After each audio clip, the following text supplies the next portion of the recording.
So somebody's asking, I've always been told the perfect ratio is 3-to-1. Is this true? I like 2-to-1. Clinically speaking, and that's just my experience in helping people with inflammatory autoimmune problems, 2-to-1 is what we shoot for. That's not to say 3-to-1 wouldn't be better than 16-to-1. I think anything that's better than 16-to-1 is a move in the right direction. Tracy says, I wish I liked sardines. Me too. My son, he can eat them like candy. He can eat oysters and sardines and all kinds of, so you can eat octopus like candy. I just don't, it's not for me. I supplement personally with omega-3 because I'm not a huge fan of fish. Because where I live, you really just can't get excellent cold water fish without it tasting too fishy. Jessica's asking if Parkinson's is caused by gluten. It can be. Parkinson's it's multifactorial. It's not a single cause condition, but gluten can play a role in Parkinson's. I've seen some people with Parkinson's tremors improve. I've seen a number of Parkinsonian cases, and I've seen people improve with a gluten-free diet, and I've seen some people not improve with a gluten-free diet. I've seen other reasons why Parkinson's occurs. B vitamin deficiencies play a role. I've seen mold toxicity contribute to Parkinson's. I've seen other food sensitivities contribute to it. So heavy metals contribute to it. So again, it's a multifactorial situation. The best way to get 1,000 milligrams of EPA is to supplement, Melanie. I mean, if you don't do well on anchovies, I mean, outside of that, other cold water fish, but I would say supplementation. This is one of those times where, in America, we just don't. If you don't live in a coastal region, the fish doesn't taste well. If you don't live up north where you can get it really, really fresh, a lot of it, by the time you get it, again, this is my experience with it, is it just doesn't taste all that great. Any of the omega oils good for psoriasis? Yeah, all of them, 3, 6, and 9 are all necessary for healthy skin. But again, it's in the balance. It's in the right ratios. I like hearing that. Linda says, I love your brand, Dr. Osborne. Other brands have caused a belching side effect. Yeah, I mean, we pride our brand on not really doing that. And part of the reason why is it's so fresh, like the way we package it and way we source it. A lot of fish oil, the way the fish are caught and then they're shipped from a port region to a factory, and so those fish basically they start to oxidize, and that fat starts to turn right in those fish. And so not so with us. Where we produce our omega-3 is right there on the coastal waters, and where we generally try to source our omega-3 is the southern hemisphere, the super cold waters in the southern hemisphere, which are very, very clean waters and very, very clean fish. And then, one of the other things, again, about omega-3 is you've got to be very careful about heavy metal contamination. And if you don't run the right testing and the right processes to distill and purify the oil from any type of metal contamination, then you run the risk of mercury exposure and other toxic metals that are commonly polluting our oceans today. Do dried anchovies have omega-3s? Yes. They do. Yes. Good question. Let's see here.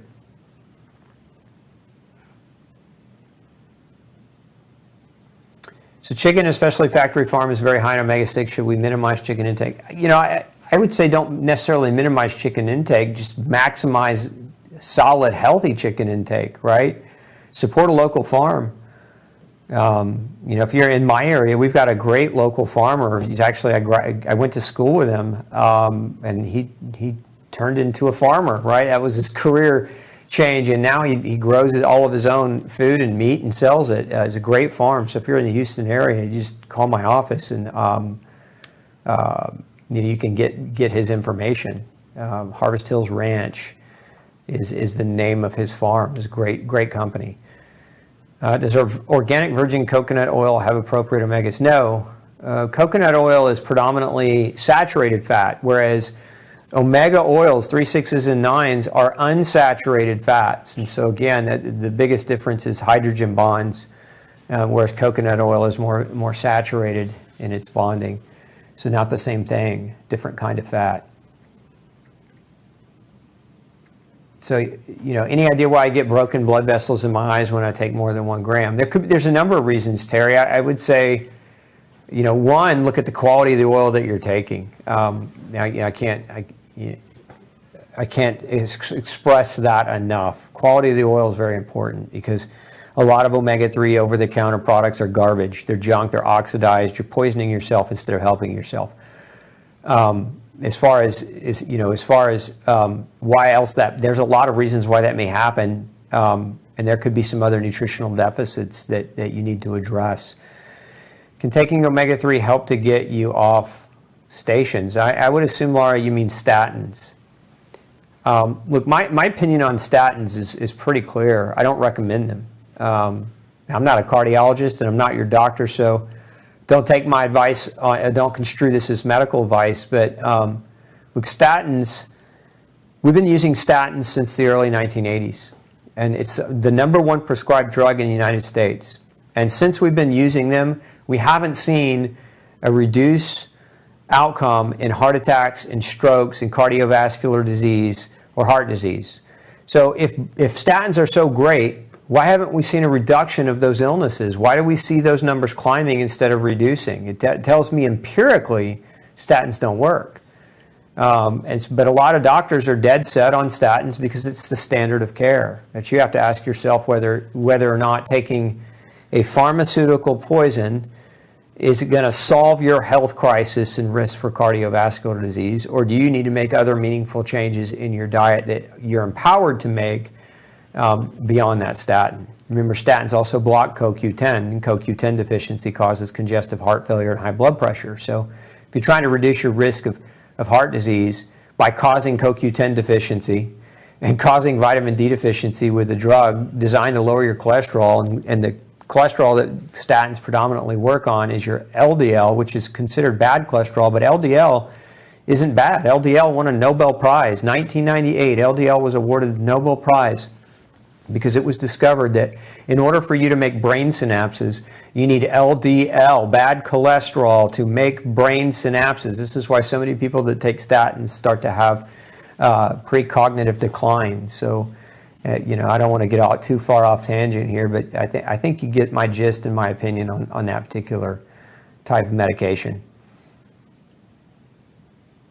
Is canned fish wild caught okay or bad? It's okay. I think it's definitely an option. Is wild caught fresh better? Yeah, but I mean, if you live somewhere where you can't get access to it, I'm not 100% opposed to canned fish either.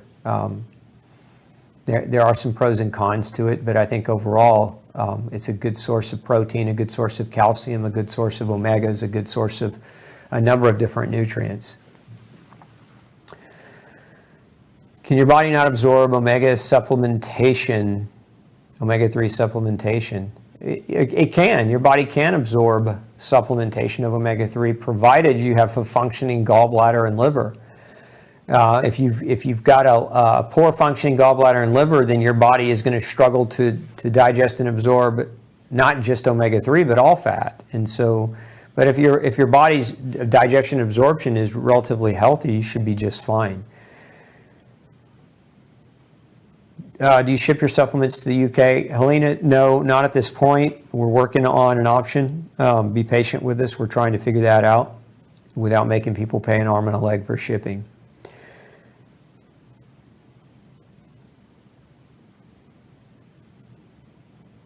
Let's see here.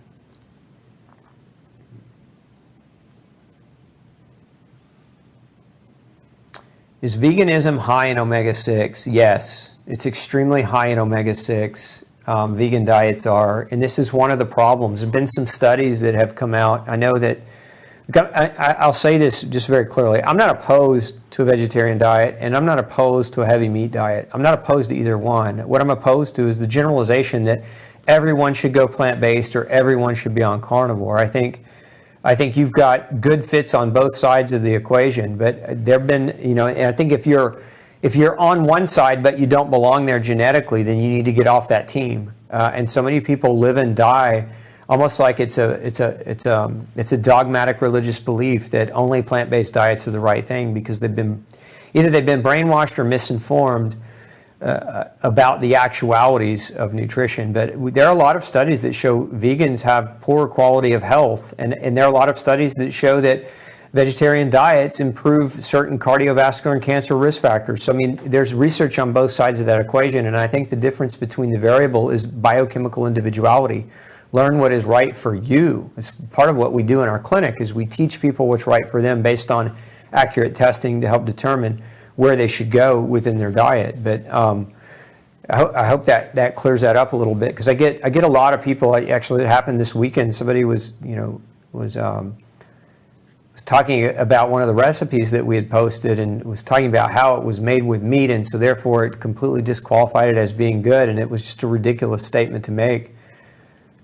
Anyway, you've got to watch out for those types of dogmatic people who don't have the clarity of thought and the let's just say they lack the skill set to have a meaningful conversation, because it doesn't matter what they hear from you, their mind is already made up. We see a lot of that in this past 2 years, right? Where people have already made up their mind about masks, about social distancing, about whether or not to take the shot. I mean, they've made their mind up and they're not willing to listen or even watch reality as it unfolds, whether it proves them right or wrong. They're dogmatically stuck in a belief system. So, got to be open to engaging and having a meaningful conversation. Yeah, I don't like that happened, but I'm happy that Chelsea, that you chimed in. So statins hurt my dad's liver, and he had to have a transplant. So I mean there you go, statins. What do I think of organic palm shortening? I don't think it should be a part of the staple foods in your diet. A lot of people will use it as a substitute for baking, and I think if you're doing some mild amounts of baking, that you could use it. But I don't want to say use it in lieu of butter or in lieu of healthy food. Any processed oil, whether it has an organic or not, you're better off eating the food over the processed oil. That's just the nature of the beast. Let's see.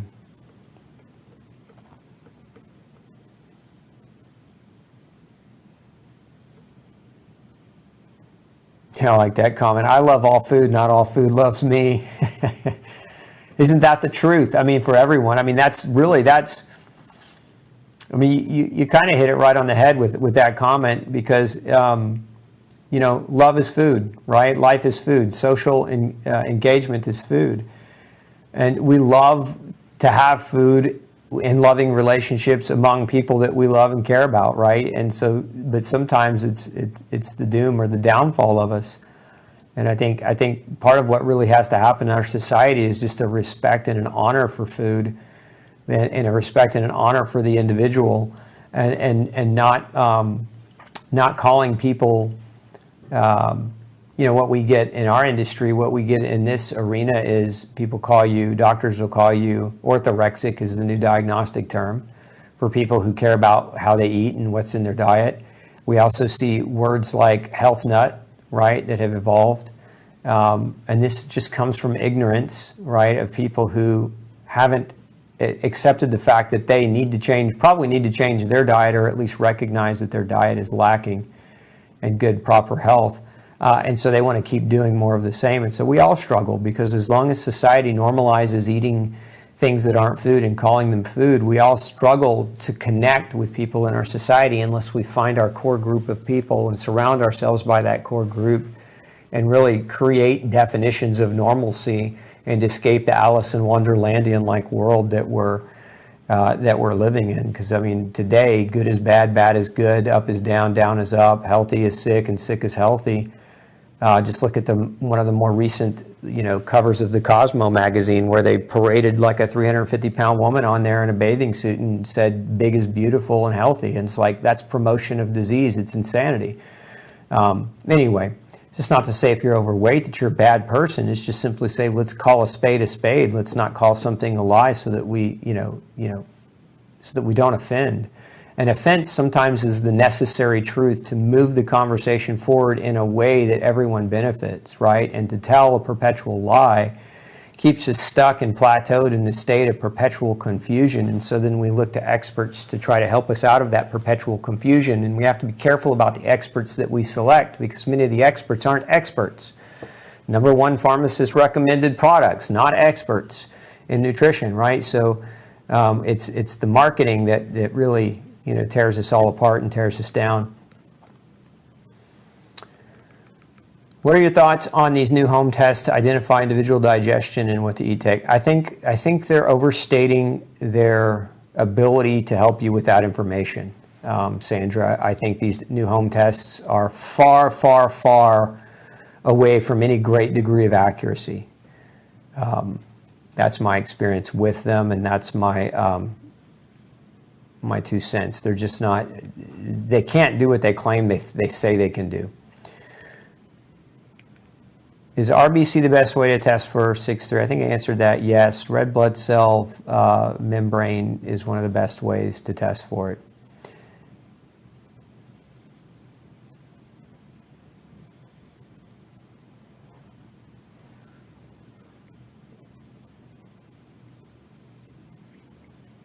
And there's too many questions. I don't know that I'm going to get through many more of them.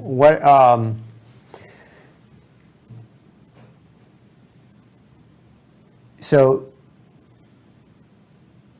what's the benefit of krill oil omega-3 over regular fish oil? I don't think there is one, honestly. In my experience, we've used a lot of krill oil clinically and compared it with omega-3 EPA DHA, and krill oil, in my experience, is far inferior in terms of achieving an outcome or a result. So I'm not a fan of krill oil.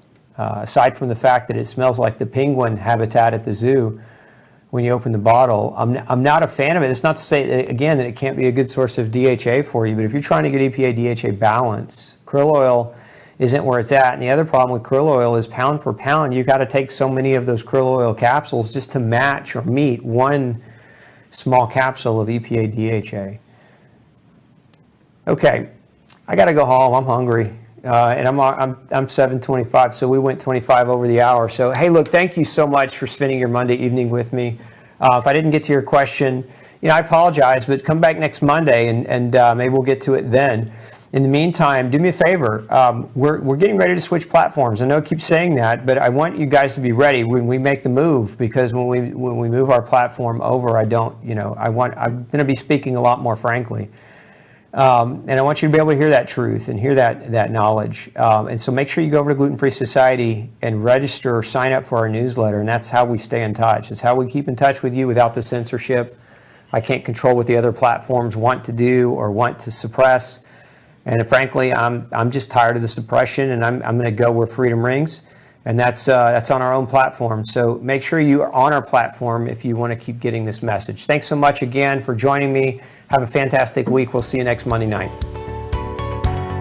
Hey, if you've got a functional medicine or health question that you'd like me to answer for you, make sure you send me an email, glutenology@gmail.com, and we'll do our best to create a video answer just for you. Have a great day.